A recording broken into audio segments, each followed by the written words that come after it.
What up? This is Rama Screen, and I've got an interesting interview today because this is unlike any other ones that I've done. I'm here talking with an actress and also a score composer. You may recognize her best for her role as Popclaw on one of my favorite shows, The Boys, and she has Yeah. also composed scores for such films as What Keeps You Alive and Z, and TV shows Two Sentence Horror Stories. Brittany Allen, how are you, Brittany? I'm good. You just saw my little my partner just sneak through there. Um I'm doing well, thanks. Yeah, how are you? Good. Thank you for taking the time. Sorry for the long intro because you've done quite a lot here. No, So, it's great. and Thank you. it's not every day that I got to talk with an Emmy winner. So how exciting! Before we get to you being a composer, though, I gotta Yeah. say, as a fan of the Boys, I felt really bummed out when they killed off Popclaw. I really did. She was such a great, complex, very troubled, but also had a lot of Oh, spunk kind of character. I I really empathized with agree. her. So, how fun was it for you playing Popclaw? What were the most challenging parts, if any, about embodying her? Yeah, Popclaw was one of the best roles I've ever got to play, for sure.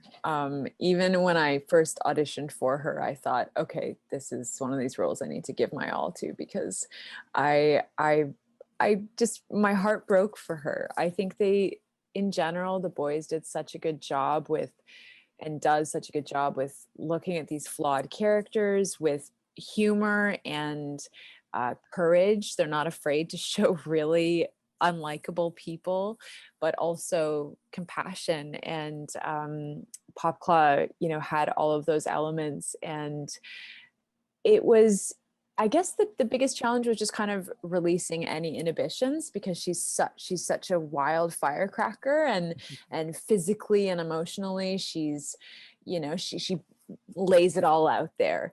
And so I just had to allow myself to access that within me. And but for that reason, it's usually as an actor, the things that are the most challenging are also the most liberating. So I was very liberated by playing Popclaw. And it was also she's a strong, you know superhero on the B squad. So I had to kind of work on my physical strength as well, which is there's always a good reason to do that.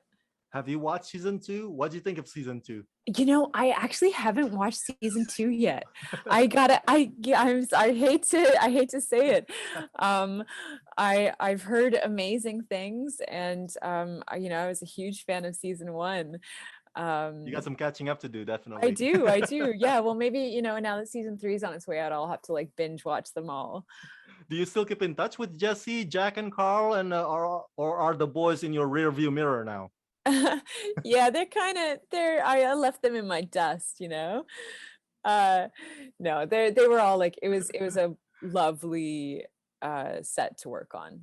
All the cast was really, really just uh nice, kind, fun people. I loved working with Jesse. He was really just down to play and have fun throughout it. And Yeah, he was a great acting partner, and so was Carl in the small scenes I had with him. Man, such a great show. Now, so Yeah. you went from a daytime soap opera to one of the coolest zombie flicks I've ever seen, and on to The Boys. And now you're also composing scores. Boy, Yeah. that took quite a turn for the unexpected. So tell me, was being a score composer part of your plan when you moved out to LA? What sparked this career transition? No, to be honest, it's never something I envisioned for myself. I'm a musical person, and I studied musical theater throughout high Oh, school and college. Yeah, I was doing, I was on stage doing musicals from like as soon as I could walk and talk, basically.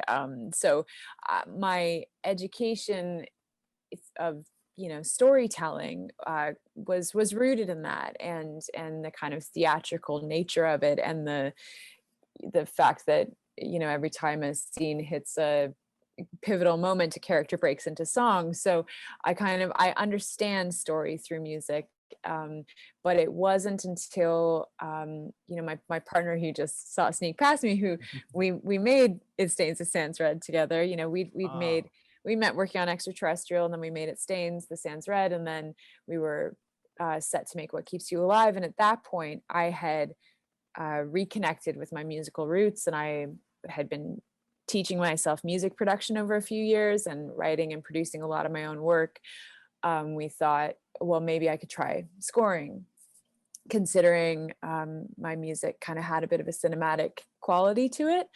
And it was just a really natural fit. I tried scoring a couple of scenes after he made the rough cut, and we both looked at each other and were like, holy shit, that works. And that felt good. That was fun to do. And so then it just became clear that it was something that I was inherently good at, and also something that I saw a lot of potential just in terms of growing as an artist, and having another outlet for me to create and to work. Because as an actor, you know, a lot of actors are incredibly creative people, but they're limited by booking roles, and as you are as a composer as well. But you know, I figured I'd widen my chances of being involved in cool projects if I was doing multiple roles, and not just relying on auditions to, you know, get me work.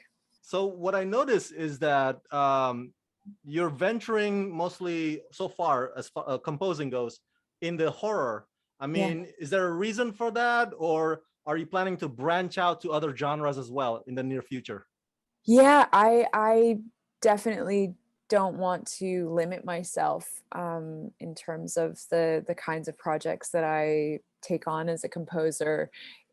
I've begun the journey in horror, and I really love horror. I think that it has allowed me to explore, you know, really dramatic, rich moments, because you know, characters are at their most raw and vulnerable and terrified. You know, it pushes the story to great highs and great lows. So musically, I can explore so much with that, Hmm. both thematically and in terms of you know, crafting dark, weird, unusual, experimental sounds. So it's allowed me to just learn and grow tremendously, and push myself to kind of the limits of expression.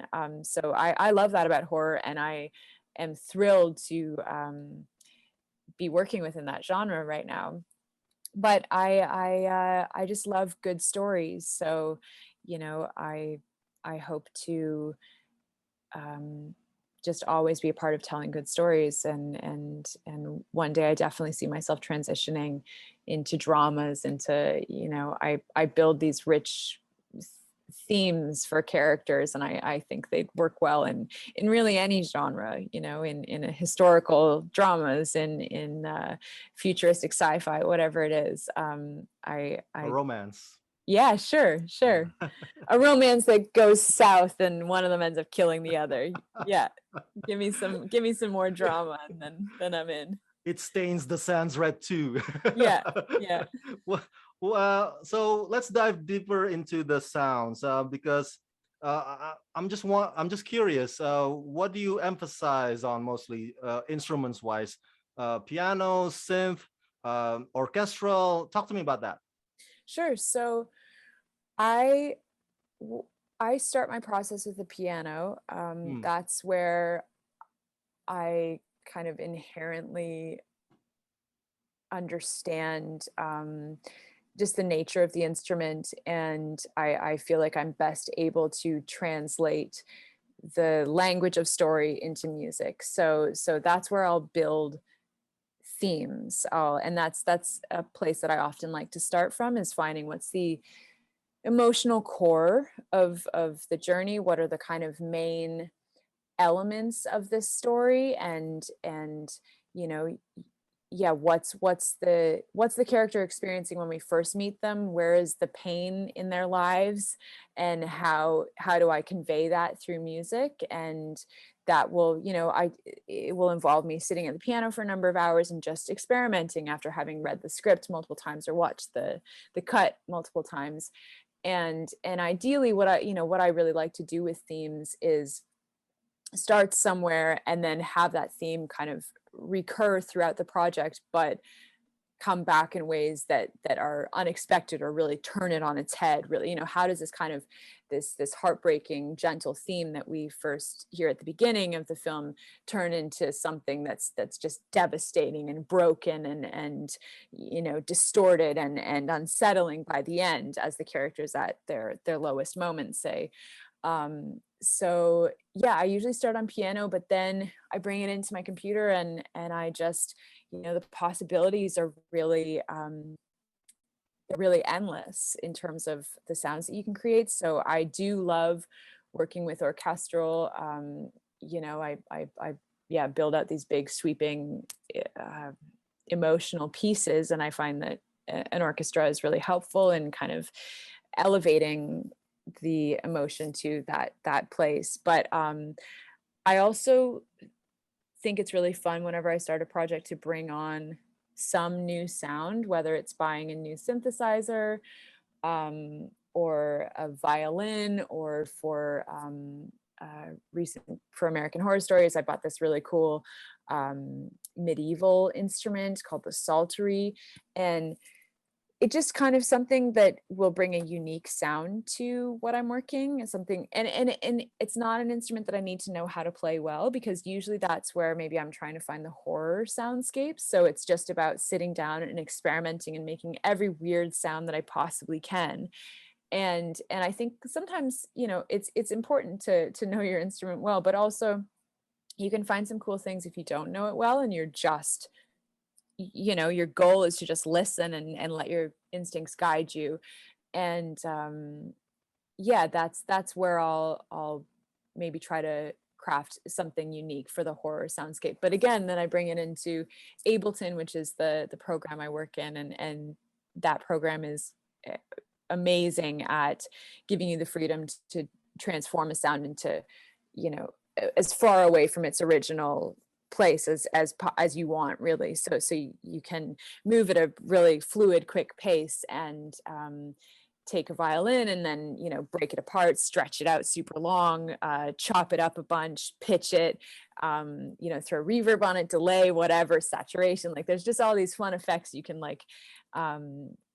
you can craft something unique from. And that's yeah, so it's a combination of that, experimenting and pushing myself to as dark, unique as place as possible, and then tapping into the emotional journey of the characters. And usually that is more through the piano, and then whatever instruments feel organic to the story, adding them to build those themes out. Thank you for sharing that. I'm Yeah. curious as well. When dealing with producers or directors of a movie or TV show that you're composing a score for, um, what if they say like, "Oh, thank you for this, but this is not what we're looking for. Can you?" So it forces you to go back to the drawing board. So how many times do you have to go back to kind of drawing boards to get to as close as possible to what they envision the score would be? Hopefully you don't have to go back to the drawing board too many times. Hmm. Sometimes that is necessary. I've so far found in my experience that, if you really kind of have a clear idea of what they're after from the get-go, and you Mhm. get on the same page, and you maybe get a few references of what they like, and as long as you have a really good conversation with the director or the producer from the beginning, Hmm. and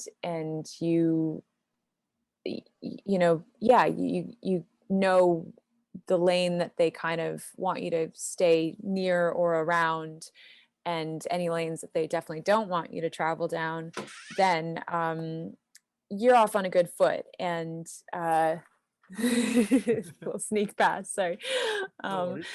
and uh, and then from there it's more about honing the sound. Hmm. And but again, yeah, it's all experiment, and music is not the easiest thing for anyone to talk about. So there could be, sure, some miscommunication off the get-go. If one word's said and someone hears that to mean this and another person hears it to mean that, it's all about interpreting, and you hope that you're latching on to the key words that they're giving you and interpreting it in a way that satisfies them. But so far there hasn't been too many, okay, go back to zero. But if there is, then you just do it, and you kind of learn how to simultaneously give your all and really pour your heart into whatever you're working on. And then if it's not what they're after, to go, okay, put my ego aside and let's service the story and try something new, and know that that piece can, you know, probably exist in some other form, whether it's later in the project or in another project. So nothing is really, it's all for something. It's all towards a common goal. As I'm winding down, fun, quick question. Where do you keep your Emmy? Oh gosh. You know, it's, I gotta change this up, but right now my Emmy is at my parents' house. Oh, okay. And yeah, I held on to the envelope that has my name on it that they opened, Nice. you know, because that to me would just, that signifies the moment of anticipation and the moment of hearing my name called. That has even more meaning to me than the award itself. But I did think my parents would enjoy having it in their home. However, they're too worried that somebody's gonna break in and steal it, so they've just hidden it in the back of a closet. So that's where the Emmy is right now, just sitting collecting dust in the back of a closet. I don't blame them at all. It's so great. And so my final question to you would be, would you recommend to other actors out there to also, for them to also wear multiple hats, do both acting and composing? And if you do recommend that, this two-pronged career, what do they need to look out for? What do they need to take into consideration? What's your advice for them to strike that balance? I would say that if an actor has a calling to do anything else creatively, that they should absolutely pursue that simultaneously to acting. I think that acting is a, very, very, very challenging profession with just the odds are stacked so against you, and you're going to audition so many more times than you're going to book jobs. And so it can create in actors a real sense of helplessness and powerlessness, because, Mm. they might be great and they might be auditioning all the time, and just it's the so much of it is out of their hands, so they're not necessarily going to be getting the fulfillment of being involved in a project as often as their heart desires. So I know for me, ever since I have introduced music into my life and really started devoting myself to it, it's freed me up as an actor. It's made auditions fun again. I don't, there's a lot less pressure on it. It's just opened me up creatively, and then if, yeah, I'm not just sitting around waiting for the phone to ring. I've got more control over my creative output, and that's really just the most important thing for my sanity and my peace of mind. So whether it's composing or directing or writing, I really think that it's a great thing for actors to diversify and to if they're going to do it, to really commit themselves to doing it. It is easy as an actor to kind of have this vision that one day you're going to book the role that will change everything, and then you'll never have to audition again and you'll work forever. But that, you kind of can get old with that, and then all the years have passed and you're still just auditioning. So I would say go forth fully in anything else that pulls you, and know that acting, will still be there, but you'll make your life a lot more full if you are also empowering yourself with some other creative. Wow, thank you for Goal. that. That's an awesome advice. And obviously, I was told we're not allowed to discuss your super secret upcoming project. I don't want you to get in trouble. Well, I I think don't we want to get can in say trouble. what it is. It's American Horror There you Stories, and go. yeah. American Horror Story. But needless to Yeah. say, Yeah. I'm super excited about it, and I'm looking forward to Thanks. it. This has been one of the most wonderful conversations I've had. So congratulations, much respect to your career, and thank you so much for talking to me. Thank you. It's really nice talking to you.